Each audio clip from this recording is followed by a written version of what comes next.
Hey guys, Solid here and welcome back to another video. I hope you're all doing well and it's time to get into a good old-fashioned Q&A. We've got lots of great questions to get through this month, so let's just roll that intro and jump straight in.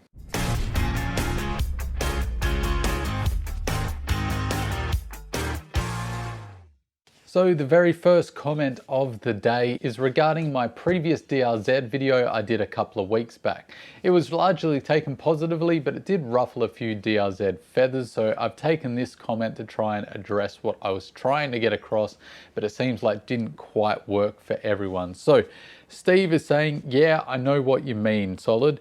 If the head and the heart's not in it, and we all know that the bike game is largely emotions, there's no point preserving and throwing money in, especially if it's always a fill-in bike. Counseling is a waste of time, just move on. Heck, you better not tell the wifey. Yeah, that's good advice, mate. Looking forward to your new project and you have a new subscriber. Well, cheers, Steve. I completely agree with your sentiment there, mate. Buying a bike, whilst we do sit in the spec sheets and try and make a rational decision, it is often a lot about the heart and how you feel with the bike, how you gel with the bike. And that's why I took this question as the first question, because it's not all the issues that have really made me not want the bike. I'm quite happy to address problems, and I know that fixing a bike and adding to it is all part of the journey. I love doing that to my dual sports. I'm not naive in knowing that a dual sport needs modding to improve it. That's not what I'm saying here. Me and the DRZ just do not gel enough. I don't like the bike enough fundamentally just as a motorcycle to want to go and invest in it and address all the problems that it has. I know that whatever bike I get next is going to have a whole list of problems, but those are problems that I may be willing to address if I like the bike enough. With the WR250R, it isn't the perfect bike, but I love that bike so much that I was more than happy to go on the journey in tinkering and adding to it and changing things to make it my perfect bike. The problem is with the DRZ is I just don't like it fundamentally as a bike enough to want to go through that process. So I hope that clears that up. It's just the heart's not in it with this bike, so that's why I'm moving on. The next question is from Jamar or Yamar Marquez. Sorry if I butchered your name there. I'm not sure which country you're from. So I know my wife's Polish, so they say J as Y. So I've taken a stab at both. Hopefully I get it right. So you're asking my opinions of the 390 Adventure versus this 300 Rally from Honda.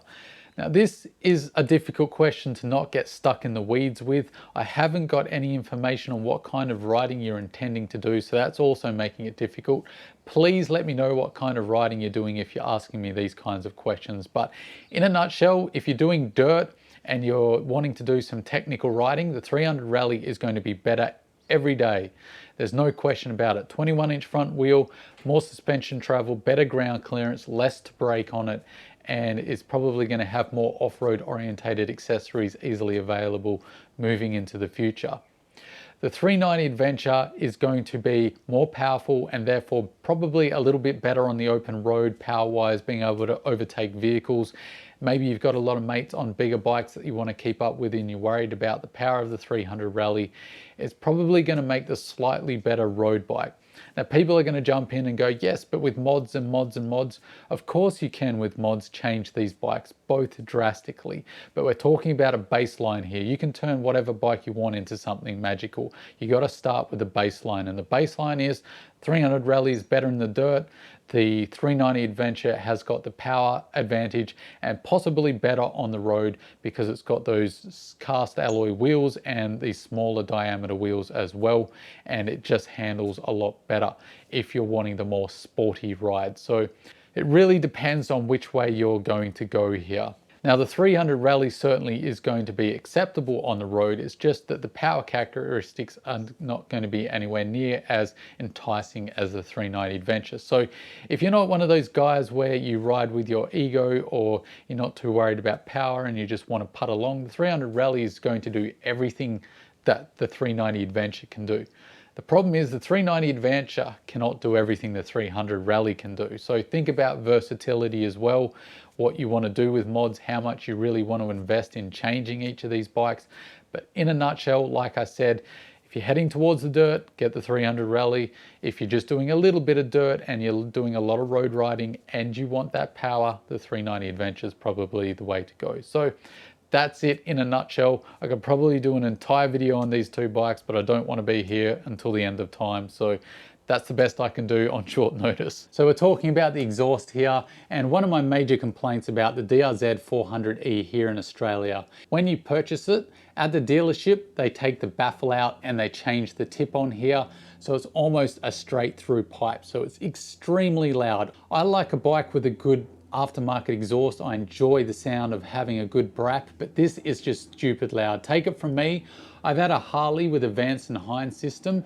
I would prefer that over the DRZ exhaust sound. It's just too loud for me. Now, I have got the other tip from Suzuki and I fitted it because it's got a smaller diameter outlet. So the theory is that it is quieter.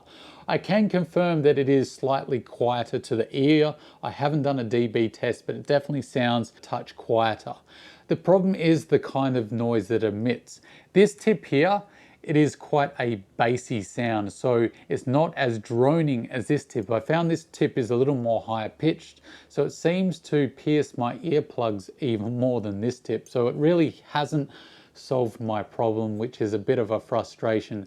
Also with this different tip, it seemed to affect the performance of the bike. The top end is a little less, and I've also found it doesn't like running at idle as much with this tip as it does with this tip. So I've left the old tip on there. What I'll do next, I'm not sure. Maybe I'll get an FMF Q4, or maybe I'll just put up with the noise until I move this bike on. The next comment is a bit of a cheeky one from Dragon, and he's talking about a video I made on the DRZ recently, the first impressions video, and he's saying, "Office DRZ here, you're wanted for questioning." Well, thanks mate. Yeah, it did feel like that a lot. So I'm off to the DRZ office to answer some questions apparently. Cheers for the comment, mate. So the next question is from Noel Leonard, and he's asking, why isn't everyone getting the LED headlight on the CRF300L? It's just stupid. Well, I agree with you, mate. I think it's probably quite a simple answer here, mate. If I had to have a stab at it, I would say it's just regulations. Something to do with the US and the European laws. It was just easier for Honda to use the 250L headlight setup rather than go with the LED setup. Perhaps it was something there. There could be something deeper because the 450L has that same, almost exactly the same LED headlight setup. It didn't cause any problems. So it could be something of price point. Maybe they wanted to keep the price down in those markets and adding the LED setup wasn't as cost effective. But my guess is regulations. There is no official statement for Honda, so perhaps we'll never know, but that's my best guess. So the next comment is from Sanchez, and he's saying, please do a video on the SWM brand, line up the 300R versus the CRF300L perhaps. Well, I've touched on SWM many times, particularly when I'm talking about looking for a bike for myself, that whole saga. So if you go back through my catalog, my Q&As, SWMs actually pop up quite a lot. Now, the 300R from SWM is a great bike. I don't have anything particularly against SWM, other than it's just very hard to find a reputable dealer here in Western Australia. So that's mainly what puts me off. If I had a reputable dealer here, it might be a different story and a different bike behind me at the moment. But comparing a 300R to a 300L, it can be done, but it seems a bit silly. The 300R really is bridging that gap between a full-on enduro and a dual sport. It still has a fairly close ratio 6-speed gearbox, and the engine requires a lot of servicing. So I think it's about every 2,000 kilometers that engine needs to be changed oil, whereas the CRF is far higher. You can go further, and it is definitely in the dual sport category. It doesn't have anywhere near as good suspension. It has less power as well, and it's far heavier. So it really depends on what kind of riding you're doing. If you don't have to ride far, or you've got a trailer that you can go to the trails and you're doing a loop where you return to where you started, the 300R is really going to be a weapon of a choice, I think, particularly when you're getting so much at a lower cost than a KTM or a Beta or a WRF or anything like that. Now, if you are like me, you've got to do maybe an hour on a highway to get to where you need to go. You often or almost never finish where you start, and then you have to do an equal amount or further on the highway to get home. That's when a dual sport like the CRF300L really makes sense, because you can do that without too much trouble. It's not going to be as fun as on a big adventure bike, but it's certainly going to be far more adept at it than the 300R would be. If you're really looking at improving your off-road riding, you're getting quite technical, but you're not really ready to pony up for a KTM type price, that's where I think the SWM makes a lot of sense. If you're looking for just an all-round bike to do a little bit of everything, you want to do single track, but you want to do multi-day adventure trips as well, and maybe commuting, the 300L is going to be the bike you need all day, every day. So the next one is from a person, I cannot pronounce the name because it's not in English, so I've got no idea what your name is, but I'll try and answer your question nonetheless. And he's saying, a question very much on my mind at the moment is whether I should get a CRF300L or a Husky Svartpilen 401, modding it a bit for off-road. The Svart is clearly better looking bike, and if I don't end up doing much off-road as I dream about, because life comes with all sorts of commitments and compromises, I'm going to use your logic as in the video in my research for sure, but if any thoughts spring immediately to mind, I'd love to hear them. The real question here is what you want to do with your motorcycling future. Do you want to just stick to road bikes and have a really good looking bike? Or do you want to take that leap of faith and go off road and live with a bike that doesn't particularly look pretty, but is really rewarding in the adventures and the experience you have? Now, I would encourage you, given that I ride off-road and on-road, get the CRF300L. It's going to be far better off-road. In fact, it's one of the best bikes you can learn to ride off-road. It's very forgiving. The power characteristics aren't too much.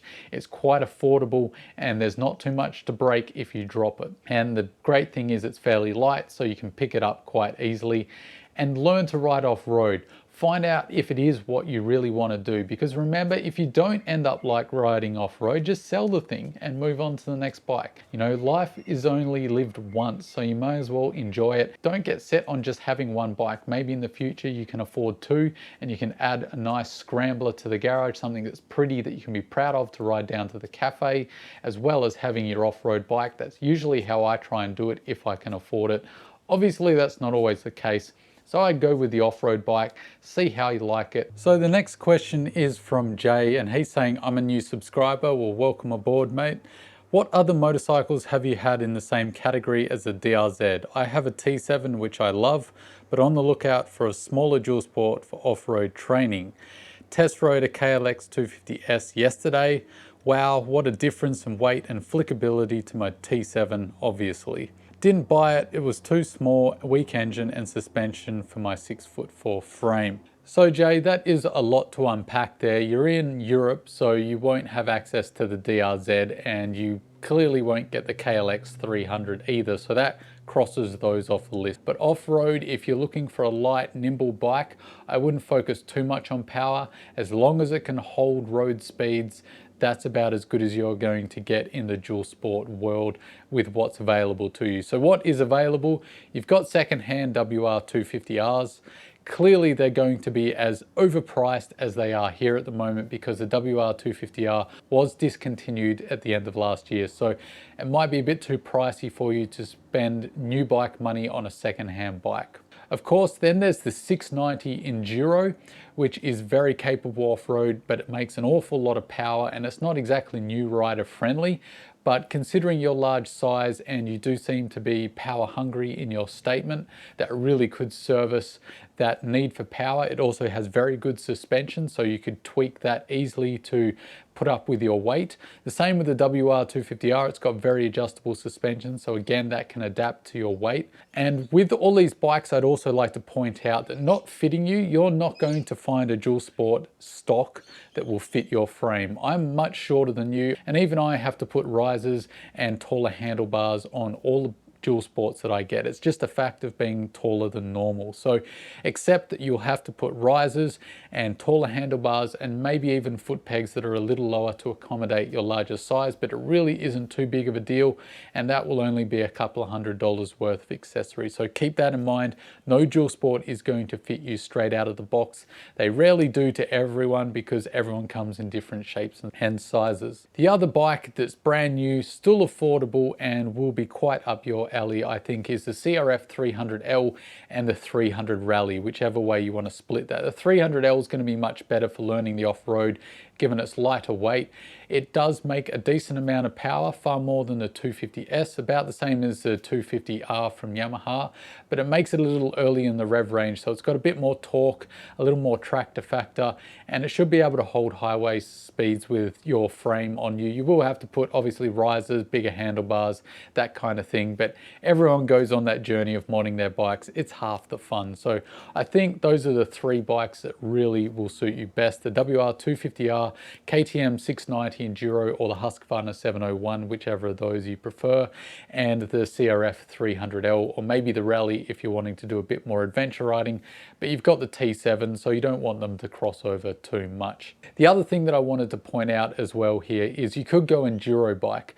Although I do focus on dual sports, if you're really wanting the best performance from the motor and the suspension, the enduro bike's going to be the way to go. It's also the lightest. So that about wraps up this video, guys. Thanks for all the fantastic comments once again. You really do come up with some great content through your questions. If you got more for next time, chuck them down below and I will try and get to them in the next video. So until next time, don't forget to stay shiny side up, and I'll catch you in the next video. See you later.